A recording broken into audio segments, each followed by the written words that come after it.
You know what breakup you're totally over? That childhood moment you never think about? That betrayal you forgave and forgot? Your brain is calling you a liar right now. Here's what actually happened. You didn't forget. You didn't move on. You didn't heal. You just got really, really good at pretending. And your brain has been keeping receipts this entire time. Think about this. Have you ever had a random smell trigger an emotion you couldn't explain? A song that makes your chest tight for no reason? A tone of voice that makes you want to leave the room, but you don't know why? That's not random. That's your brain showing you the pain you swore you forgot. We live in a culture obsessed with moving on quickly. Don't dwell on the past. Let it go. Time heals all wounds. We wear our ability to bounce back like a badge of honor. 3 days after a devastating breakup, we're posting about new beginnings. A week after trauma, we're back at work with a smile. But here's what nobody tells you. Your conscious mind might move on, but your nervous system doesn't work on social media timelines. I had a client who insisted she was completely over her father's abandonment. 30 years had passed. She'd been to therapy. She'd forgiven him. But every relationship she entered, she'd sabotage the moment it got serious. She'd pick fights, create distance, find reasons to leave first. Her body was still protecting her from the pain of being left. Her conscious mind had moved on. Her nervous system was still that 8-year-old girl watching her dad walk out. This is the lie we tell ourselves, that not thinking about pain means we've processed it. That if we're functional, we're healed. That strength means pushing through without feeling. But your brain doesn't forget pain just because you stop talking about it. It stores it, files it away, creates entire neural pathways around it. And then it sits there, quietly, influencing every decision you make, every relationship you enter, every risk you won't take. The neuroscience is clear. Emotional memories don't disappear because you've consciously decided to move on. They get encoded in parts of your brain that operate outside your awareness. The amygdala, your threat detection system, doesn't care that you've decided to be over it. It remembers exactly what hurt you, and it's working overtime to make sure it never happens again. So when you wonder why you keep attracting the same type of person, why you freeze in certain situations, why your body tenses when everything seems fine, you're not broken. You're not overthinking. You're just finally noticing what your brain has been trying to tell you all along. That pain you pretended to forget, it's been waiting for you to actually deal with it. So if you're not actually forgetting the pain, where is it going? Let me show you what's happening inside your brain right now. When something traumatic or painful happens, your brain has 2 ways of storing it. There's explicit memory, the stuff you can consciously remember and talk about. Then there's implicit memory, and this is where things get interesting. Implicit memories are stored primarily in your amygdala, the almond-shaped part of your brain that acts as your personal threat detection system. It's recording everything.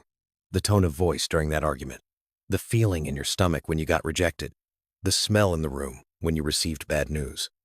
And here's the key. It stores all of this without any conscious awareness required.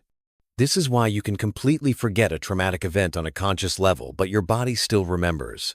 Your amygdala doesn't need your permission to file away threats.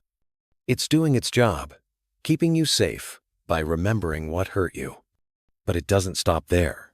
Your body literally holds on to this pain. The field of somatic psychology has shown us that trauma gets stored in your muscles, your fascia, your nervous system. That chronic neck tension, that tight feeling in your chest that won't go away, that's not just stress. That's unprocessed emotional memory living in your tissue. Your hippocampus, which handles conscious memory and timestamps, often goes offline during trauma. This is why traumatic memories feel timeless, like they're happening right now instead of years ago. Your amygdala recorded everything, but your hippocampus didn't stamp it with, "This was in the past and it's over now." So you end up with these free-floating emotional memories. You can't pinpoint when or why, but suddenly you're flooded with anxiety. Someone raises their voice slightly, and your heart races. A person gets too close emotionally, and you feel the urge to run. You're not overreacting. You're having a physiological response to an implicit memory your conscious mind can't even access. This is why positive thinking alone doesn't work. You can tell yourself you're fine 1,000 times, but if your amygdala has coded something as dangerous, it's going to keep sounding the alarm. Your rational brain might know you're safe now, but your emotional brain is still living in the moment that hurt you. The pain doesn't disappear. It just moves into your body's operating system, running quietly in the background, influencing everything. Here's what nobody warned you about. Unprocessed pain doesn't just sit quietly in storage. It has consequences.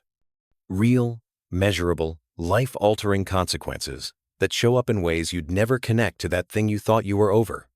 Let's start with your body. That chronic back pain your doctor can't explain, those tension headaches that won't quit, the digestive issues that flare up for no apparent reason. Research shows that unprocessed emotional trauma frequently manifests as physical symptoms. Your body is literally trying to get your attention, screaming what your mind refuses to acknowledge. Then, there are your relationships. You keep dating the same person in different bodies. You push away anyone who gets too close. You're attracted to people who are emotionally unavailable, or you become the unavailable one yourself. These aren't coincidences. They're patterns created by pain you haven't processed. Your nervous system is recreating familiar dynamics because familiar feels safer than unknown, even when familiar means painful. I worked with a man who couldn't understand why he sabotaged every promotion opportunity. Consciously, he wanted success. But every time he got close, he'd make a careless mistake or pick a fight with his boss. When we traced it back, his father had been jealous of his achievements as a kid, punishing him whenever he excelled. His body had learned success equals danger. 40 years later, he was still protecting himself from a threat that no longer existed. Then there's the anxiety and depression that seem to come from nowhere. You have a good life. Things are stable, but you can't shake this heaviness, this constant low-level dread. That's not a chemical imbalance appearing randomly. That's your body trying to process emotions you've been storing for years, maybe decades. Self-sabotage becomes your default mode. You start projects but never finish them. You get close to your goals and suddenly lose motivation. You create chaos right when things start going well. It's not laziness or lack of discipline. It's your nervous system saying, if we succeed, if we're happy, if we're vulnerable, we might get hurt again, like we did before. The cost of pretending you've moved on isn't just about the past. It's about every opportunity you don't take, every connection you don't make, every version of yourself you never become, because unprocessed pain is quietly running your life from the shadows. Your body's refusal to forget isn't a bug in the system, it's a feature. And understanding this changes everything. Your nervous system has one primary job: keep you alive. It doesn't care about your happiness, your success, or your personal growth. It cares about survival. And from a survival perspective, remembering what hurt you is absolutely critical. This is called neuroception, a term coined by Dr. Stephen Porges. Your nervous system is constantly scanning your environment for threats, and it's using your past pain as a reference guide. That person who reminds you of your ex? Red flag. That situation that feels like the one where you got betrayed? Avoid it. Your body is trying to protect you. The problem is, your nervous system can't tell the difference between actual danger and something that just feels familiar. It operates on pattern recognition.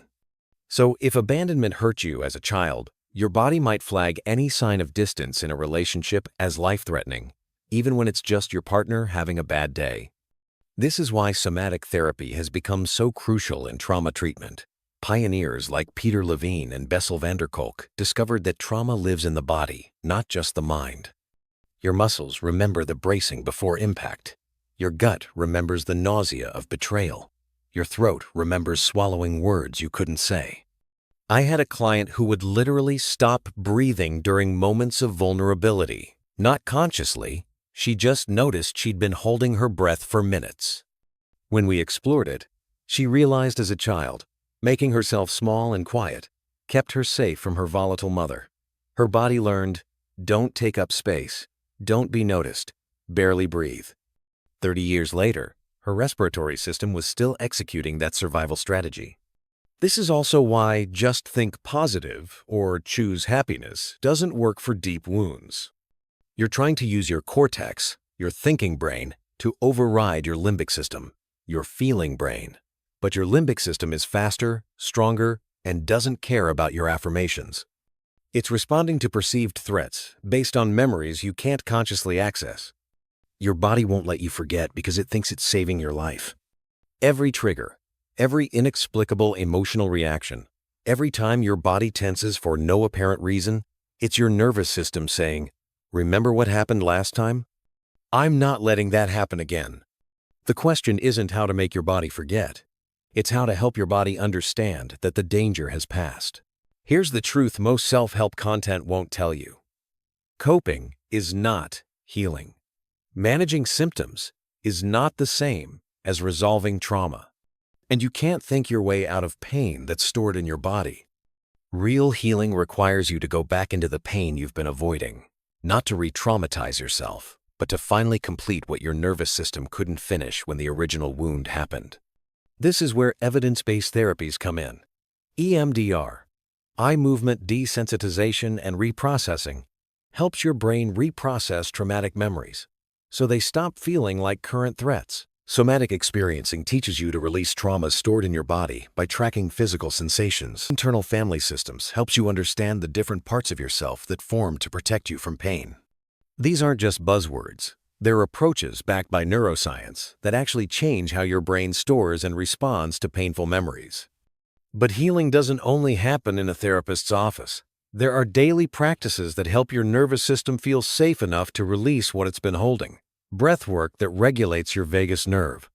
Movement that allows your body to complete protective responses it couldn't execute during trauma. Journaling that gives voice to emotions you've kept silent. The key is this.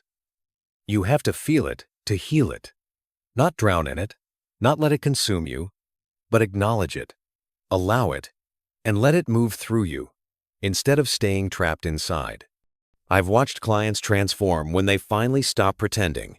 The woman who couldn't cry for 20 years finally sobbed and felt lighter than she had in decades. The man who held tension in his jaw his whole life released it and his chronic headaches disappeared. The person who always chose unavailable partners finally attracted someone emotionally present. Here's what's possible when you stop running from your pain. Relationships that feel safe instead of triggering. A body that relaxes instead of bracing for impact. Opportunities you can actually accept instead of sabotaging. A life where your past informs you but doesn't control you. Your brain remembers the pain you pretend to forget because it's waiting for you to finally turn around and face it. Not to punish you, but to free you. The healing you're looking for isn't on the other side of forgetting. It's on the other side of remembering, feeling, and finally letting go. You deserve that freedom. Your body has been trying to tell you that all along.